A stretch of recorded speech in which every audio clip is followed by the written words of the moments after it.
Hello again. It's Sunday. The weekend is over already. What happened? Kind of went really, really quickly. Not to worry. I'm off to London tomorrow to see a friend of mine, which will be very nice. I am Lucy. I am here in my little house, in my little studio, in my little house in lovely Surrey, where it's crispy cold outside, but it hasn't been raining, which is always a blessing. I want to start off this evening with a few shout-outs. I'm going to get those in early. So I've got a few shout-outs tonight. Big Foxy hello to my podcast followers, Daniel Snow, Craig Bees, Gordon Bombay, Jerry Sanderville, and Kevin Scribner.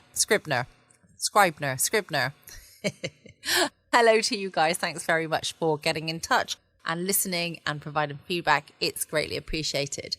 Have you had a good weekend, everybody? I've had a lovely weekend. I forgot to say, I was talking to you all yesterday, and I forgot to say that I did a live chat on Friday evening with my Foxy Geek Girl followers. You can catch me on Instagram and YouTube as Foxy Geek Girl. So I did a Foxy Geek Girl live on Friday night. I hadn't done one for quite some time, I have to say. So I had quite a few people come online and quite a few people chatting away, which was always very nice to catch up with everybody. So if you do follow me on either my Instagram or YouTube under Foxy Geek Girl, you never know. You might catch me on a live having a little chat with everybody. The conversations can be about absolutely anything, and we often digress into various conversations. So if you want to take part in any of that madness, then please keep an eye out. Join me on those social media channels and keep an eye out for those. Of course, I have my exclusive hangout area for Foxy After Dark, which is patreon.com/Foxy After Dark, which is all my podcasts where I share with you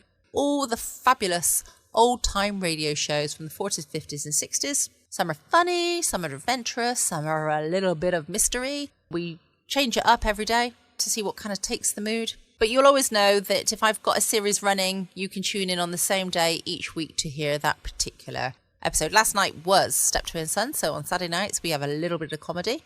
On a Sunday night, you'll find out in a minute what it's going to be on a Sunday night. But I hope you've had a good weekend. I've had a nice weekend. I've had a very social weekend, which is always very pleasant, without too much work on my part. I probably should have done a bit more. I did my shopping yesterday in the end. Those of you that were listening last night will know that I was having a real struggle over my shopping list. I'm sure when it comes to making my meals this week, I will have missed so much off the shopping list, and there'll be different things that I would have forgotten about. So those meals might turn out to be disastrous, or maybe certain foods partnered with things you wouldn't expect. But we will see. But that was my dilemma yesterday, shopping after meeting some friends, taking the dog for a nice long walk. And today I've had a relatively lazy day, but I have been out and about. And again, it's been very social, which is very nice. Enough about what I have been doing and what I've got lined up. What have we got here tonight? Well, time for some Sunday evening mystery and adventure with our weekly visit to 221B Baker Street, the home of Sherlock Holmes and Dr. Watson. Did Dr. Watson actually live there, though? I don't know if he did. I think he used to just come and go. The home of Sherlock Holmes and Dr. Watson when he came to visit, with a mystery called The Fabulous Celebrities. Sit back and enjoy.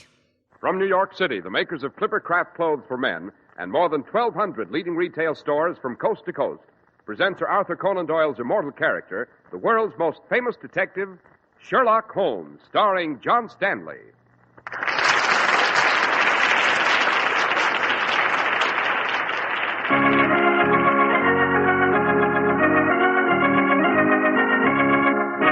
This week's story, The Adventure of the Fabulous Celebrities.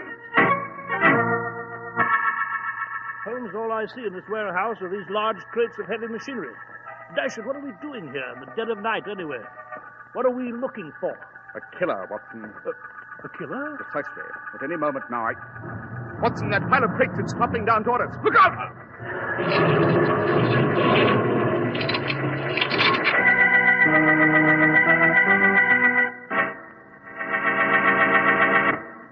We're at the door of Dr. John Watson's study, and we're about to hear another of his adventures with the great Sherlock Holmes. Well, Mr. Harris, good evening. Doctor. Good evening, Dr. Watson. Hard at work on your memoirs, I see. I am indeed, Mr. Harris. At the moment, I've just finished a rather extraordinary adventure in which Holmes, after experiencing great threat of personal danger, finally trapped a dangerous killer who for many days had terrorized London. Sounds interesting, Dr. Watson. What's this case called? My friend Holmes always referred to it as The Adventure of the Fabulous Celebrities. Before I relate it to you, Mr. Harris, suppose you give our audience a word on that celebrated product, Clipper Craft Clothes. Certainly. When it comes to quality, there are certain identification marks you can always trust. For example, the sterling mark on fine silver and the Clipper Craft label sewn in the lining of truly fine clothes. Both symbols of superior quality and value. Clipper Craft clothes are produced in historic New England by craftsmen with a tradition as proud as that which built and sailed the Yankee clipper ships to rule the seven seas. Make it your custom always to look for the Clipper Craft label, the wheel of a Clipper Craft ship. You'll find it in Clipper Craft's remarkably expensive-looking topcoats and overcoats, priced at only $40 to $47.50. You'll discover it in Clipper Craft's sensational new zipper-lining topcoat, one of the smartest Clipper Craft style ideas that ever stretched your hard-earned dollars. Yes, when it comes to quality, compare Clipper Craft with clothes selling for many dollars more.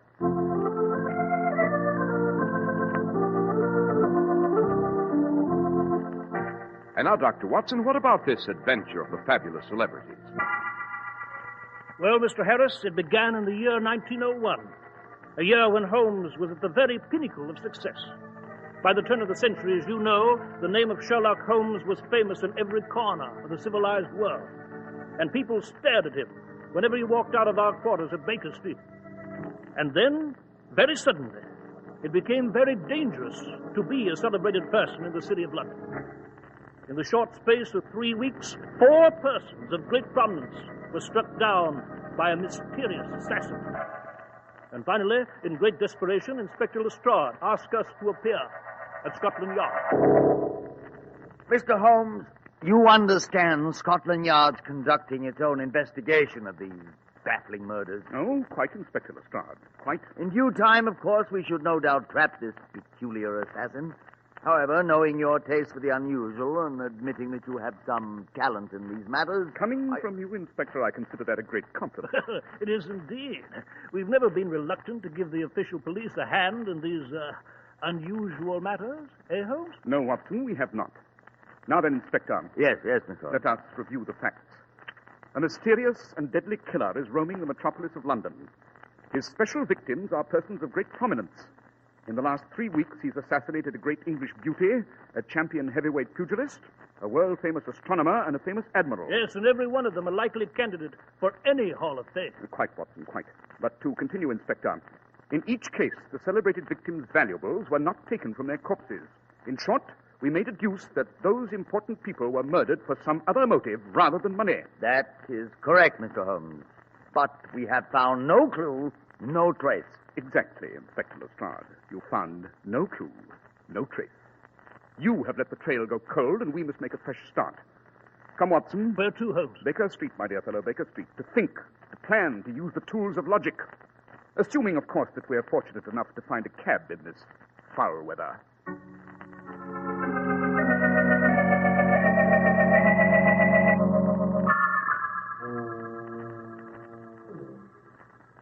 By Jove, Holmes, we're in luck.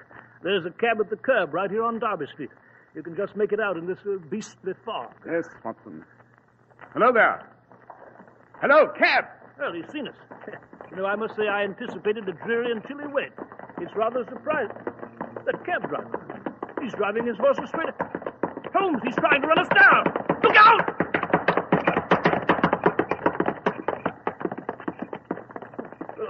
Holmes, are you all right? Yes, Watson, I'm quite all right. Just managed to get out of the way of those horses. Yes, but that driver, what the deuce was he trying to do?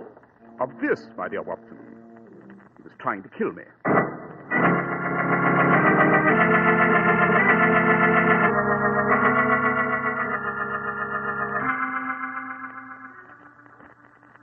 Oh, thank heaven, Holmes, we're finally here at Baker Street. I've had a feeling that some kind of danger was stalking us through this wretched fog. Yes, quite, Watson. As for myself, I'm aware of the danger, not as a mere presentiment, but as an actual fact. What do you mean? The driver of the carriage on Derby Street. He might very well be the assassin we seek. Remember, Watson, I am a person of some renown and am therefore vulnerable to his rather peculiar taste for victims. But here's our door. Yes. What we need now, Holmes, is a good fire. Holmes! The top of the steps outside our flat. There's someone lurking there. I can see a shadow. Quick, Watson, down. Down there. Holmes, are you... I'm all right. Bullet just grazed my neck, went through the collar of my greatcoat. Quick, up the stairs, after him.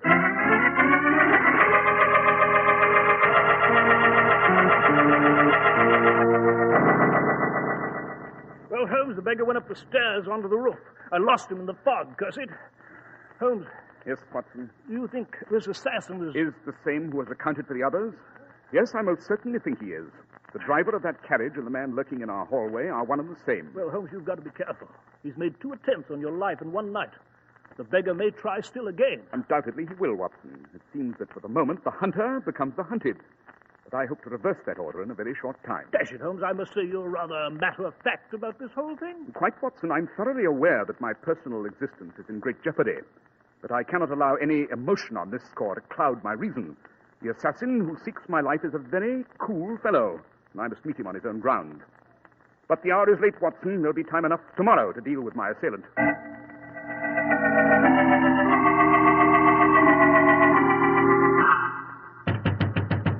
Watson! Watson, wake up! What is it? Holmes, what the devil? We seem to have a nocturnal visitor. Oh. Mr. Holmes! Mr. Holmes, for the love of heaven, let me in. Better have your pistol ready, Watson. Yes, I'm all ready, Holmes. Wonder what the deuce the beggar wants. 3 o'clock in the morning. We shall soon see, my dear fellow. Why, it's Sir Hartley Ames, Governor of the Bank of England. Mr. Holmes, shut the door, quick. By Jove, he's got a gash across his cheek. Yes, Dr. Watson. An assassin attacked me with a knife near my home. Just grazed me. But it's not serious. The bleeding stopped. Mr. Holmes, I came straight here. Pray be seated, Sir Hartley. Rest yourself. Thank you. Now then, you say you were attacked? Yes, Mr. Holmes, yes. I couldn't get a glimpse of him in the fog, but I think the fellow followed me to your very door.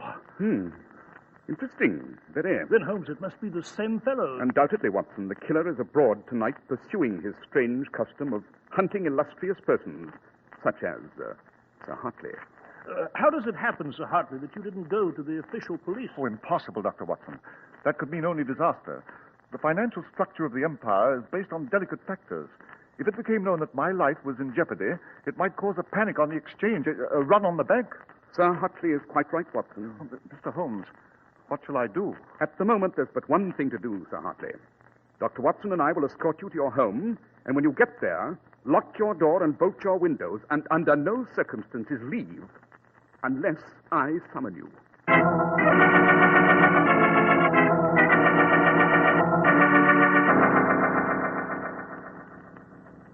Well, Holmes, now that we've seen Sir Hartley safely under lock and key, we can look forward to a night's sleep, eh? Good Lord, it's 5 in the morning. Yes, Watson, it's good to be back at Baker Street. Yes, especially in view of this beastly weather. The fog has turned to rain. Oh, someone's coming our way. Yes, Begging your pardon, gentlemen, which one of you is Sherlock Holmes? I am Sherlock Holmes. Ah, indeed. So you are the great Holmes, the world's most famous detective. Look here, old man. Please, Watson. Now then, sir, state your business. Oh, my dear Mr. Holmes, I have no business. It's just that I wanted a look at you. It isn't often a poor man like myself can stand face to face with a great person like yourself. No, indeed. It isn't often. I must say you look exactly like your photographs. Exactly. Thank you. I am flattered.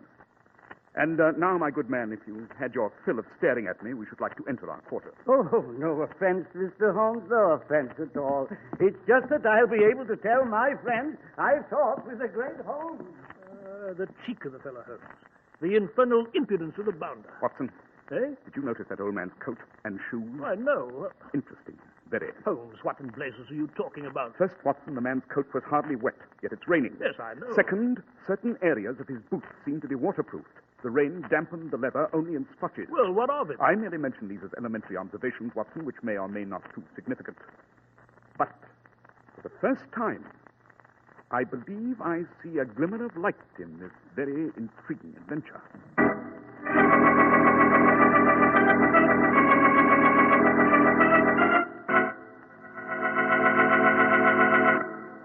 Well, Dr. Watson, so far it's been quite a story. Yes, Mr. Harris. And I might add that events thereafter shaped themselves with dizzying speed.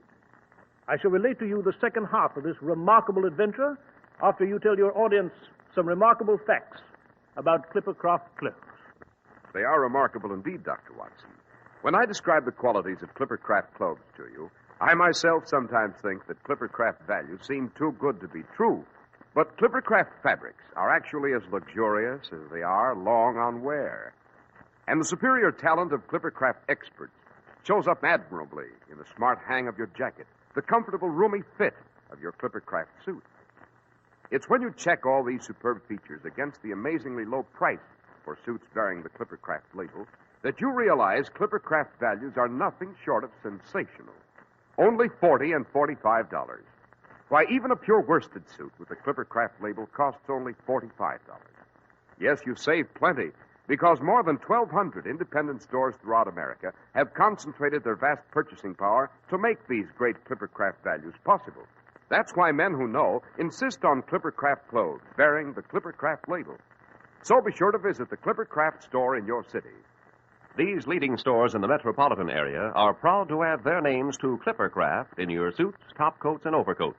In Manhattan, Saks 34th, Broadway at 34th. John Wanamaker Men's Stores, Broadway at 8th and 67 Liberty Street. In Brooklyn, Abraham and Strauss.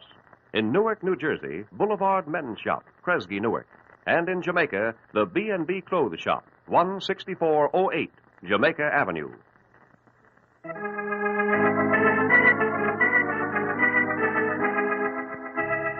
And now, Dr. Watson, you were relating to us the adventure of the fabulous celebrity. Yes, Mr. Harris, I was. On the evening after our encounter with the strange old man, a note was thrust under our door. It carried the waxen seal of the Bank of England, and its signer was Sir Hartley Ames. It was an urgent message from Sir Hartley, bidding us to meet him that night at a warehouse he owned at Irongate Wharf, near London Bridge. The note said simply that Sir Hartley had some new and vital information on the assassin, and he wished to transmit this information to us. I was watching my friend's face as he finished reading the letter, and I saw his eyes narrow. Then quickly, Holmes examined the seal through his magnifying glass. Aha. What is it? My dear Watson, this seal of the Bank of England is a forgery. A forgery? Precisely. A devilishly clever piece of work. A fine imitation. The forgery, nevertheless. Then the letter Is bogus, obviously. Well, then it's a trap. Someone is trying to lure us to that warehouse. Quite. Well, then we better hurry to Sir Hartley's and warn him. I fear it's too late, Watson. I'm willing to wager that Sir Hartley has, in some similar manner, been lured from his home. I'm willing to wager further that he is at the warehouse. Yes, but Holmes, if it's a trap, surely we're not going. On the contrary, we are. Perhaps, Watson, we can spring the killer's trap without savoring the cheese.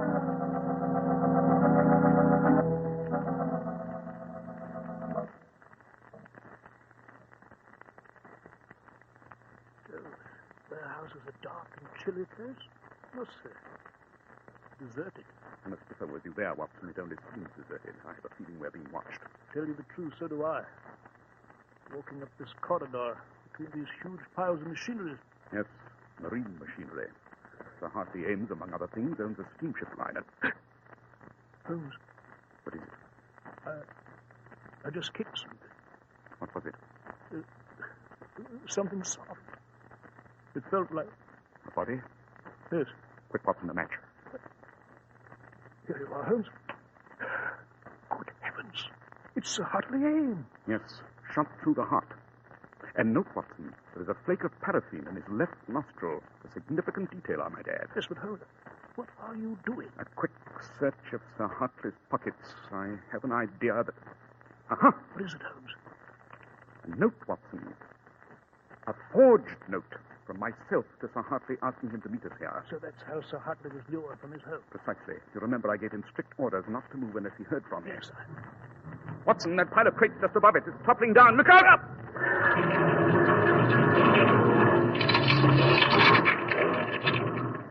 Watson, you all right? Yes, Holmes, There goes the killer. He's running toward the rear entrance.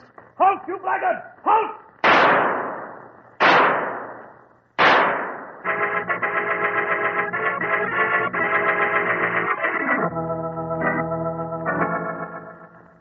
Curse it, Holmes.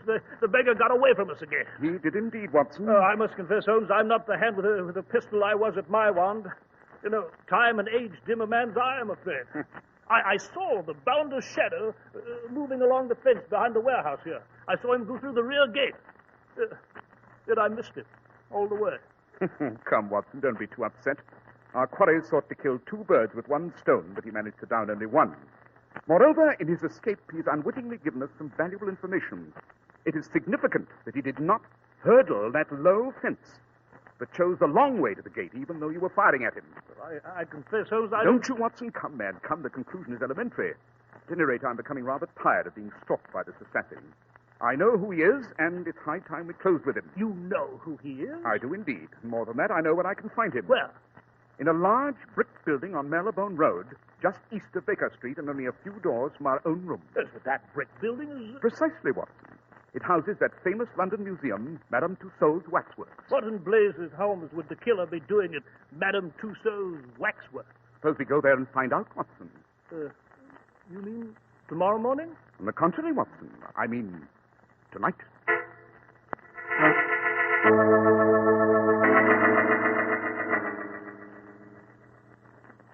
All right, Watson, close that window gently. Right, Holmes. I suppose you're aware we're breaking and entering. My dear Watson, I cannot quibble with legal technicalities at this moment. Come, let us inspect this museum. Oh, it's an eerie place at night, I must say. All these wax figures standing around. They look juiced lifelike now. Look, Holmes. Here's Napoleon Bonaparte. Julius Caesar, Oliver Cromwell. Holmes. Wait, it's... Yes, Watson, a new wax effigy of Sir Hartley Ames made within the last 10 minutes.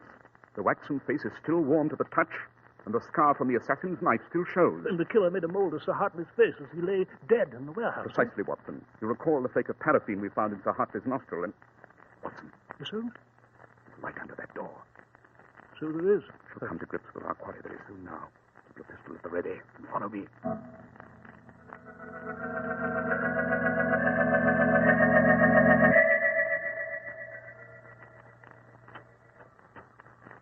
There's no one in here, Holmes?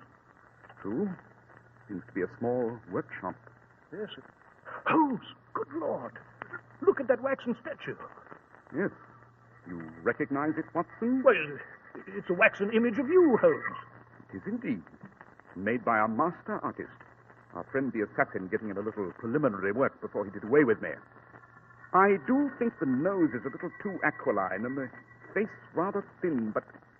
Watson, get back against the wall. The killer's coming back into his workshop. But Holmes, who is it? Obvious. The strange old man we met on the pavement at the entrance to Baker Street. Be ready when he comes in, Watson. Right. Stand where you are! What? And don't reach for that knife, my dear fellow. I assure you Dr. Watson will not hesitate to blow your head off at the slightest provocation. That's all. You've caught me, Mr. Holmes. You've finally caught old Lafleur. I have indeed, and I assure you that you'll be hung for your crimes in very short order. It doesn't matter, Mr. Holmes. Nothing matters. Let them hang me now. Let them hang old Lafleur, the greatest artist in wax the world has ever known. In heaven's name, Lafleur, why did you commit these terrible murders? Dr. Watson, I am an artist, a great artist. I, Lafleur, who studied under the great Marie Tussauds. But I am old and sick, and I have not long to live. The museum was about to retire me, but I didn't want to retire. I still had work to do. There are great men and women still living, worthy of recognition in Madame Tussauds waxwork. I wanted to carve their images in wax for posterity, but I had so little time, and the museum would not allow me to immortalize them until they were dead. So you took matters in your own hands. Yes, Mr. Holmes. I couldn't wait for them to die, so I had to kill them myself. You, Mr. Holmes, you were to be my greatest triumph.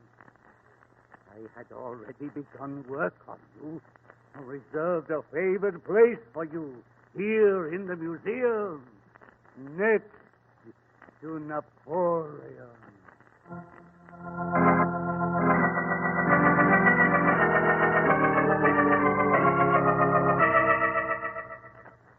Holmes, now we have delivered our assassin to Inspector Lestrade, I still don't see how you detected old Lafleur and how you traced him to Madame Tussaud. Obvious, my dear Watson. First of all, I knew the killer was an old man. Remember, he was not agile enough to climb over that low fence in the rear of the warehouse, even when he was under fire. Then, too, Watson, you recall the time we met old Lafleur in the rain in front of our rooms here? Yes? His coat was only slightly wet. That indicated he walked but a short distance, and Madame Tussaud's is only a few steps from here. But his boots gave him away, Watson. Yes? How? They were waterproof in some spots and wet in others. That meant that his boots were spotched with drippings of wax, Watson, the material of his profession. The forgery of the wax seal of the Bank of England and, of course, the flake of paraffin we found in Sir Hartley's nostril were added evidence. There is only one question left unanswered in my mind, Watson. Yes? What's that, Holmes? I wonder how I would have looked in wax, standing next to Napoleon.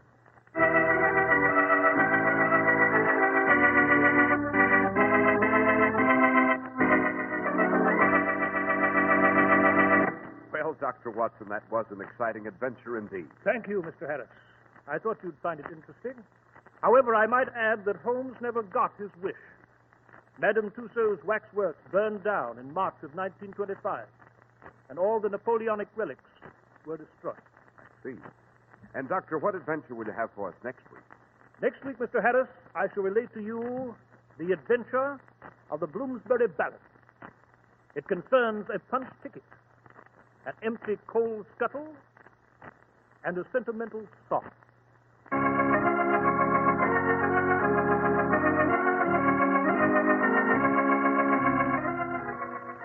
The makers of Clippercraft clothes and more than 1,200 stores from coast to coast have brought you another in the new series of broadcasts featuring the world's most famous detective, Sherlock Holmes.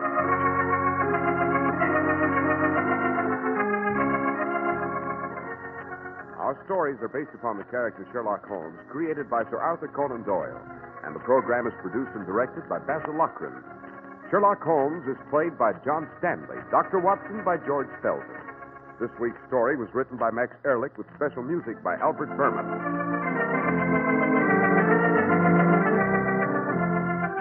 If you don't know your Clippercraft dealer, write Clippercraft, 200 Fifth Avenue, New York City.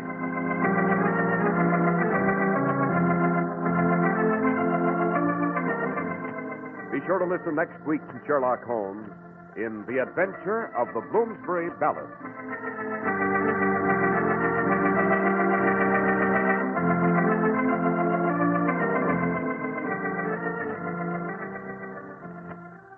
This is Cy Harris speaking for Clippercraft Clothes. This is the Mutual Broadcasting System.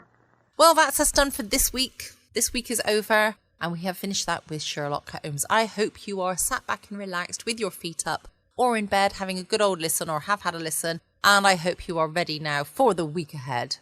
Anyway, I will be back tomorrow night from 6 p.m. GMT for some more fabulous stories to help you relax, clear your mind of all the day's troubles or worries or whatever it might be, and help you drift off to sleep. Don't forget you can check out my podcast page at patreon.com/Foxy After Dark. I can't wait to catch up with you all tomorrow night for some Monday adventure, and I will see you all again soon. Stay safe, everybody. Always be kind. Love you all. Bye.